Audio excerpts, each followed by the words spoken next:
कुछ भी हो भाई, भले कितनी भी जेब में सेफ्टी हो आपकी।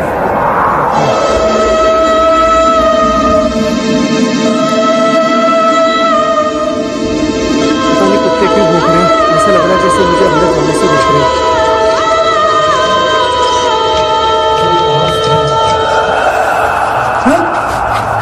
कौन है?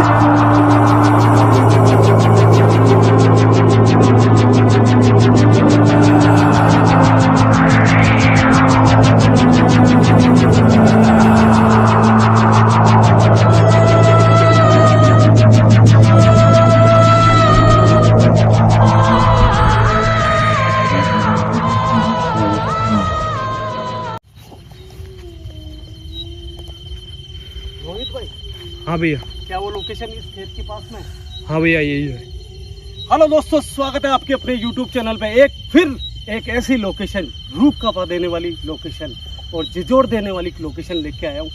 आज आपका भाई राणा जी का उदयपुर के पास में एक ऐसी लोकेशन है जहाँ पे इस लोकेशन को मैं विजिट करने वाला हूँ और लोकेशन को विजिट कराने में रोहित भाई का हाथ है। इस लोकेशन को मुझे बताने वाले रोहित भाई है और कैमरा खुद चला रहे हैं। यहाँ आने के लिए मेरे साथ में कोई भी तैयार नहीं था क्योंकि किशन जी के परिवार के अंदर कोई काम था, इसलिए वो बाहर चले गए और विजेंद्र भाई कोई लोकेशन विजिट करने गए हैं। इस लोकेशन को बहुत दिन हो गए मुझे सजेशन देते हुए रोहित भाई को, इसलिए मैं बिल्कुल अकेला इस लोकेशन पे आया हूँ और कैमरे के ऊपर जो रोहित भाई है वो यहाँ तक ही मेरे साथ है। इस लोकेशन को मैं अकेला विजिट करने वाला हूँ। अब आते हैं कहानी के ऊपर। जो कहानी इन्होंने बताई है वो झिझोड़ देने वाली है, बहुत दर्दनाक कहानी है। एक मीनाक्षी नाम की लड़की जिसकी निर्मम हत्या हुई थी, वो भी उन्हीं के परिवार के अंदर। अभी तक सस्पेंस बना हुआ है कि जब उसकी मौत हुई थी तो परिवार वालों के अंदर किसका हाथ है? क्या पिताजी का हाथ है, क्या उनके चाचा जी का हाथ है? क्योंकि लड़ाई एक पानी के कुएं को लेके हुई थी। उस पानी के कुएं के अंदर पानी बहुत कम आता था और जब परिवार का बंटवारा हुआ, जब उनके पिताजी ने बंटवारा करा, तब वो एकमात्र कुआं ऐसा था जहाँ पे उसका बंटवारा हो ही नहीं सका। इस बात को जब पानी कम हो जाता था तो अक्सर लड़ाई होती थी दोनों भाइयों के अंदर कि पानी सबसे ज़्यादा कौन लेगा खेत के अंदर, और इन बातों को लड़ाई होते हुए काफ़ी समय हो चुका था। एक दिन वो दर्दनाक रात ऐसी हुई कि रात में यहाँ पे सिंचाई चल रही थी और बड़े भाई ने कंटिन्यू बोरिंग स्टार्ट रखा और पानी अपने खेतों के अंदर कंटिन्यू सिंचाई दे रहे थे। वो छोटा भाई आया और लड़ाई स्टार्ट हुई और लड़ाई इतनी ज़्यादा बढ़ गई कि उसकी जो बच्ची है बड़े भाई की, वो बीच बचाव करने आई और एक लठ ऐसी सर पे लगी उस बच्ची के कि वहाँ पे उसकी मौत हो गई। मौत के बाद में रोहित भाई का कहना है कि वो बच्ची महीने 2 महीने बाद में सपने में आने लगी उनके परिवार वाले। अब रोहित भाई का कहना है कि जब वो सपने में आई तो वो लोग यहाँ पे जब कुएं पे आने लगे तो उनको रात में यहाँ पे चीखों की आवाज़ें आती थी, अक्सर गुनगुनाने की आवाज़ आती थी। क्या सही में यहाँ पे जिसकी मौत हुई थी वो आवाज़ें उसकी है या फिर वजह कोई दूसरी है? यहाँ पे जाने वाला हूँ बिल्कुल अकेला, क्योंकि रोहित भाई इससे आगे नहीं जा पाएंगे। इसलिए इस वीडियो को ज़्यादा से ज़्यादा शेयर कर देना और जो भी अभी वीडियो देख रहा है, आपका कर्तव्य बनता है इस वीडियो को लाइक देना, क्योंकि आज अकेला जान को जोखिम में डाल के इस लोकेशन पे जाने वाला हूँ। तो रोहित भाई बहुत बहुत धन्यवाद। आगे मैं चला जाऊँगा, आप बेफिक्र रहो। आपकी बाइक जिसके सहारे है यहाँ पे अपन दोनों हैं, आप लेके जा सकते हो। जब मैं आपको कॉल करूँ, भगवान चाहे मैं यहाँ से सेफ्टी से निकलूँगा, आपको यहाँ पे वापस बुलाऊँगा। आप ज़रूर यहाँ पे रोड के ऊपर आ जाना मुझे लेने। चले भाई। कैमरा मैंने यहाँ आके स्टार्ट करा है। जिस ज़मीन पे अभी मैं खड़ा हूँ वो ज़मीन है जो लड़की थी जिसकी मौत हुई थी उसके पिताजी की, और जो इन पेड़ों के पार जो ज़मीन है वो थी जो पिताजी है उनके छोटे भाई की। और अब मैं लोकेशन विज़िट करने वाला हूँ जहाँ पे वो कुआं है। वहाँ पे बताया गया कि वहाँ पे एक रूम भी बना हुआ है। दोस्तों देखना ये है कि वास्तव में रियल के अंदर यहाँ पे उस बच्ची की कोई आवाज़ आती है या फिर वो अपने होने का एहसास कराती है। सामने आपको लाइट दिख रही होगी दोस्तों, पास ही में कुछ घर है, उनका भी यही कहना है कि यहाँ पे जब से उस बच्ची की मौत हुई है तब से लेके आज तक उनके पिताजी और काका जी दोनों जेल में बंद है और यहाँ पे खेतीबाड़ी बिल्कुल बंद हो चुकी है, वीरान हो चुकी है, क्योंकि किसी की हिम्मत ही नहीं होती यहाँ आने की।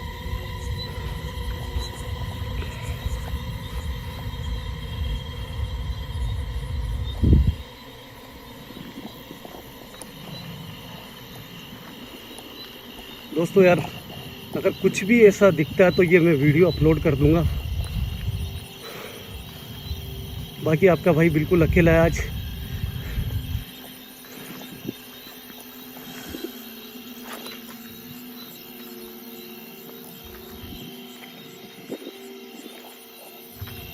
सामने वो लोकेशन आ चुकी है दोस्तों। सही बताऊं, जब अकेला कोई भी इंसान हो, भले मैं हूं चाहे आप हो या कोई भी हो, तो भाई डर तो लगता है। भले कुछ भी हो भाई, भले कितनी भी जेब में सेफ्टी हो आपके, जब ऐसी लोकेशन पास में आती है तो अचानक से जो दिल होता है वो धक धक धक धक करने लग जाता है। और वैसा ही कुछ मेरे साथ में अभी हो रहा है। आपको सामने दिखाता हूँ मैं।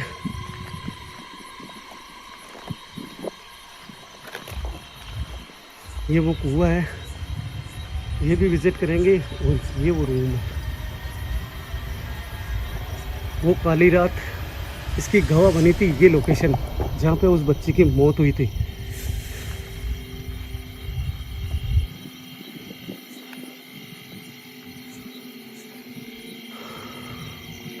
सबसे पहले मैं उस कुएं को विज़िट करता हूँ।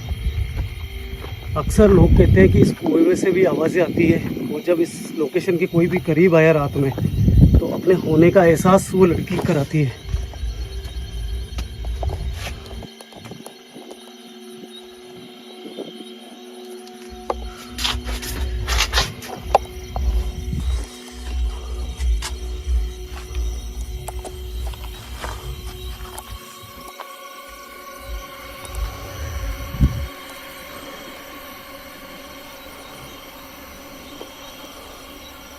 जब आपको जो लाइट दिख रही है दोस्तों, एकमात्र ऐसा घर है जो बिल्कुल करीब है। और जब मैं उनसे बात करने गया था तो उन्होंने भी बोला था कि जितेंद्र भाई, इस लोकेशन के ऊपर वास्तव में कुछ ना कुछ तो है। अगर आप विज़िट कर सकते हो तो आप हमें ज़रूर बताना कि आपको कुछ एहसास हुआ या नहीं हुआ। वो भी पहले मेरे को मना कर रहे थे कि इस लोकेशन पे आप मत जाओ क्योंकि यहाँ पे ख़तरा है, मगर जब मैंने मेरा चैनल इनको दिखाया तब उन्होंने परमिशन दी मुझे कि आप जाके हमें दिखाओ कि वास्तव में यहाँ पे कुछ कैमरे में कैप्चर होता है या नहीं होता है। कौन है? अचानक ऐसा लगा जैसे कोई चल रहा है, आवाज़ आई थी मुझे।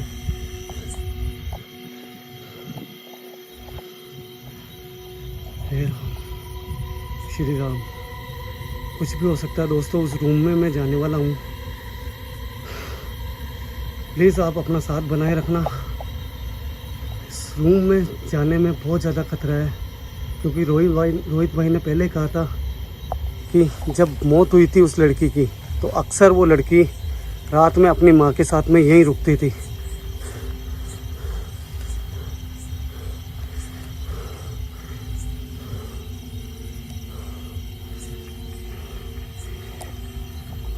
क्या कोई यहाँ पे मौजूद है जो मुझे सुन सकता है, मुझे महसूस कर सकता है?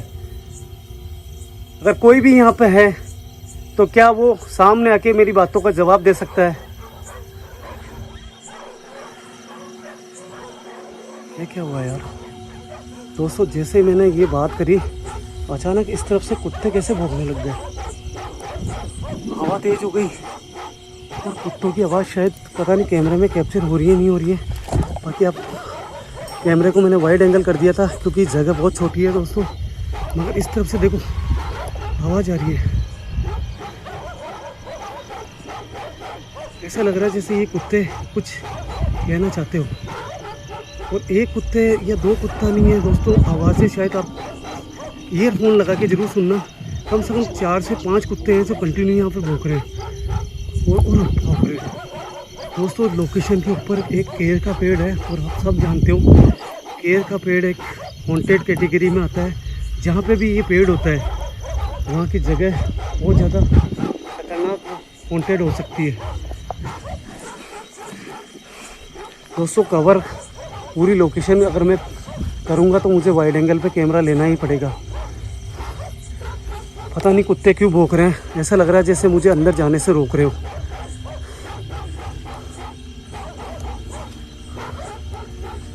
देखो अगर कोई भी यहाँ पे मौजूद है तो मैं अंदर आना चाहता हूँ।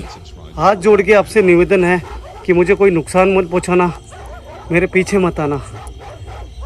मैं यहाँ पे सिर्फ आपके पिताजी के लिए आया हूँ, जो कि अभी भी वो जेल में मौजूद है।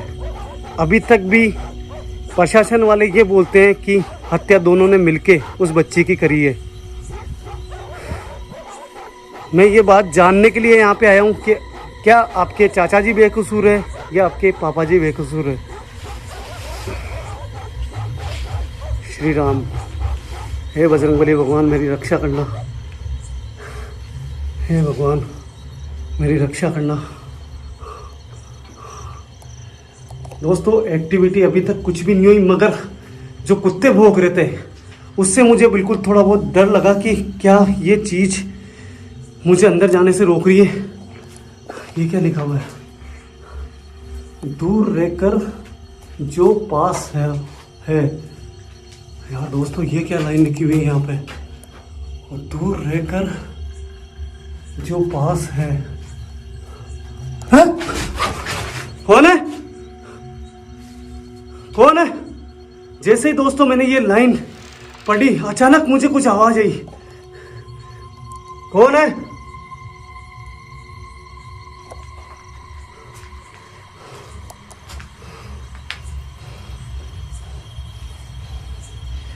कौन है?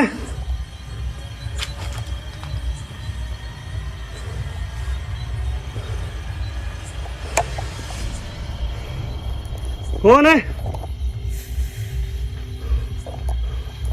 दोस्तों, पता नहीं वो आवाज़ आपको आई या नहीं आई, मैं बता नहीं सकता हूँ, बोल नहीं सकता हूँ। बाकी वो मुझे आवाज़ आई थी और अचानक मेरे जो लाइट है उसकी रोशनी बहुत कम हो चुकी है। शायद ये कैमरा अगर मेरे हाथ में होता तो मैं आपको अरे बाप रे, बाप रे, कसम खा के बोल रहा हूँ दोस्तों, आपने देखा अभी मैं रूम के अंदर जाके आया था और अभी इस गेट के पास में कोई खड़ा है। पता नहीं है ये मीनाक्षी की आत्मा है या फिर कोई और है। कौन हो तुम? कौन हो तुम? कौन हो तुम?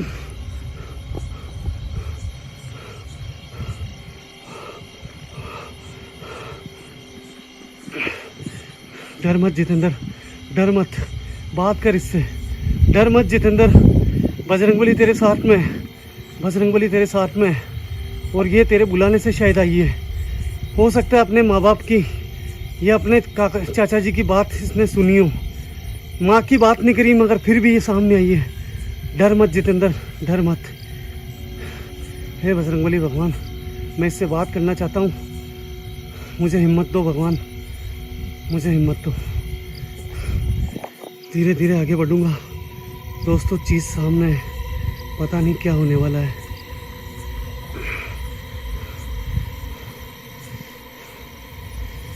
क्या मीनाक्षी की आत्मा हो आप? क्या वो रोने की आवाज़ें आपकी आती है? क्या जो लोग बोलते हैं कि यहाँ पे आपकी निर्मम हत्या हुई थी, क्या आप वही हो? मैं आपसे कुछ बातें करने यहाँ पे आया हूँ, मैं आपको नुकसान पहुँचाने नहीं आया हूँ या फिर आपकी ज़मीन को हथियाने नहीं आया हूँ। मैं सिर्फ और सिर्फ दो में से जो एक कसूरवार है उसको सामने लाने के लिए आया हूँ। क्या वो पिताजी जो जेल भुगत रहे हैं, क्या वो काका जी जो जेल में है, उन दोनों ने आपको मारा है या फिर इन दोनों में से एक बेकसूर है? शायद हो सकता है आप मेरी मदद करोगे तो मैं उनको न्याय दिला सकूं। दोस्तों, मैं कसम खा के बोल रहा हूँ, मेरी रूह काँप रही है इसको देख के, इतनी ज़्यादा डेंजर लग रही है मुझे। पता नहीं आपको वीडियो देखने के बाद में क्या एहसास हो रहा है, मुझे पता नहीं है। बाकी मैं कसम खा के बोल रहा हूँ, मैं इतनी लोकेशन विज़िट करता हूँ, मगर इसकी जो आत्मा है वो ऐसा लग रहा है जैसे बहुत ज़्यादा गुस्से में है। क्या आपके पिताजी बेकसूर है या फिर उन्होंने आपकी हत्या करी है? क्या कोई इशारा दे सकते हो आप मुझे? अगर आपके पिताजी ने आपको नहीं मारा है तो अपना हाथ ऊपर करो और मुझे अपने बेकसूर होने का कोई इशारा दो, जिससे मैं आपके पापा को न्याय दिला सकूं। क्या आपके पापा बेकसूर है? कौन है? कौन है? यहाँ पे कौन था? यहाँ पे भी कोई था, और भी कोई। कौन है? मैं कसम खा के बोल रहा हूँ, मैं कैमरा हटाना नहीं चाहता था, मगर यहाँ पे ऐसा लगा जैसे कोई खड़ा है यहाँ पे। इतनी सी देरी के अंदर कोई स्पिरिट यहाँ से दूर जा नहीं सकती। मैं इसके पास में जाऊंगा वापस। मैं कसम खा के बोल रहा हूँ, जैसे पापा का नाम लिया उस आत्मा ने हाथ ऊपर करे।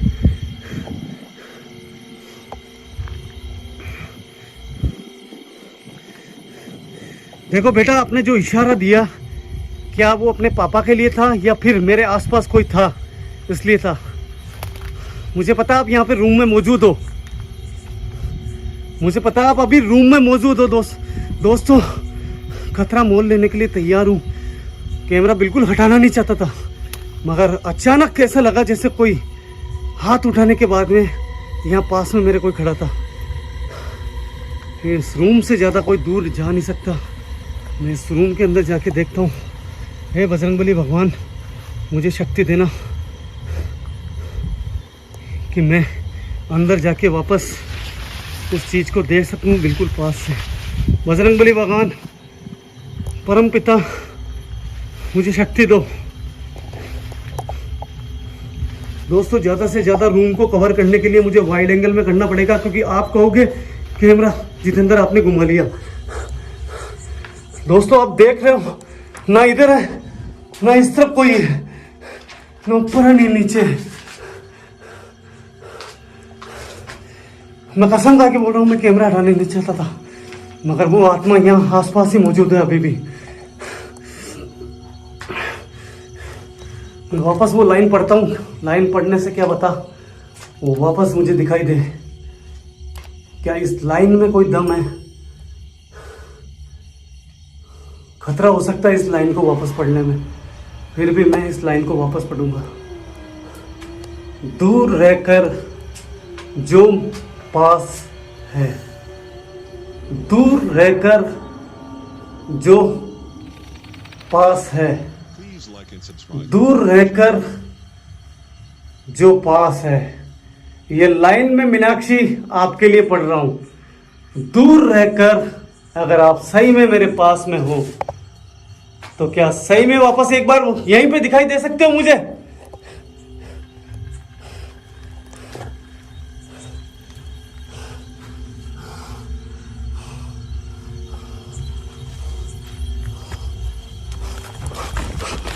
दूरी बना रहा हूं।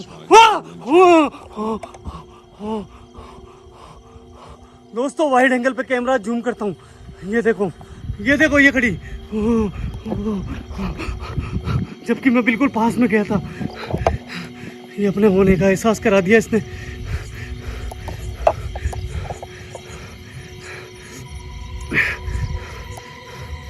एक बार वापस पूछना चाहता हूं मीनाक्षी, अगर आपके पापा बेकसूर है तो कुएं की तरफ आप अपना हाथ कर सकते हो। अगर आपके पापा बेकसूर है तो मैं यहाँ से चला जाऊंगा। प्लीज जवाब दो मुझे। दोस्तों, हाथ ऊपर कर रही है, हाथ ऊपर कर रही है। इसके पापा बेकसूर है, इसके पापा बेकसूर है। मैं ज़्यादा इतनी देर रुकूंगा नहीं यहाँ पे, बिल्कुल अकेला हूँ। और प्लीज़, अगर आप चाहते हो कि इस बच्ची को न्याय मिले, क्योंकि इसने मेरे को संकेत दिए कि इसके पापा बेकसूर है, इस वीडियो को ज़्यादा से ज़्यादा शेयर कर देना। इससे ज़्यादा मैं नहीं चाहता हूँ।